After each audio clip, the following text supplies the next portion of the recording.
અને આ તરફ પાટણ નગરપાલિકાની એક ઘોર બેદરકારી સામે આવી છે। પીવા માટે શુદ્ધ કરેલ મિનરલ પાણીનો બગાડ થયો છે। ખાન સરોવર વિસ્તારમાં ટાંકી જર્જરિત અને લીકેજ પરિસ્થિતિમાં છે, જેમાં પીવાનું પાણી આપતી આ ઓવરહેડ પાણીની ટાંકી લીકેજ થઈ ગઈ છે।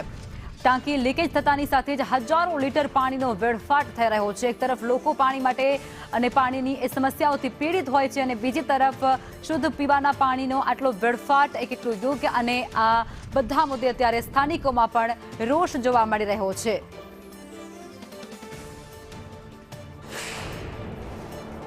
પાટણ શહેરના લોકોને પાણી પહોંચાડવા માટે પાટણ નગરપાલિકા દ્વારા 15 લાખ લીટરની ક્ષમતાવાળી પાણીની નવી એક ટાંકી બનાવવામાં આવી હતી, જેનો આપ દ્રશ્યો મારી પાછળ જોઈ શકો છો કે એક વર્ષ પહેલાં જ 15 લાખ લીટરની ક્ષમતાવાળી 25 મીટર ઊંચાઈવાળી એક પાણીની ટાંકી બનાવવામાં આવી હતી, અને એનો હેતુ માત્ર એટલો જ હતો કે દબાણથી જો પાણી ઉપર પહોંચે તો પાટણ શહેરના દરેક વિસ્તારના અંદર 1 કલાકથી પણ વધુ સમય સુધી પાણી મળી શકે છે। પરંતુ જે રીતના દબાણથી ઉપર પાણી પહોંચાડવાનું હોય તે પહોંચાડી ના શક્યા, અને ફરીથી જે પાટણ નગરપાલિકાનો અણઘડ વહીવટ છે તે સામે આવ્યો છે। અણઘડ એટલા માટે અત્યારે સંદેશ દ્વારા કહેવામાં આવે છે કે જે ફરીથી 10 લાખ લીટરની ક્ષમતાવાળી અને જર્જરિત જાહેર કરવામાં આવેલી ટાંકી છે તે ટાંકીનો ફરીથી ઉપયોગ કરવામાં આવ્યો છે, જેમાં હજારો લીટર પાણી ફિલ્ટર થયેલું પાણી રોજનું વેડફાઈ રહ્યું છે। અને આપ દ્રશ્યો જોઈ શકો છો કે જેના ઘણી જગ્યાએથી કાણા પડી ગયા છે, લીકેજ થઈ ગયા છે, તેવી પાણીનો ટાંકીનો ઉપયોગ કરવા માટે કરીને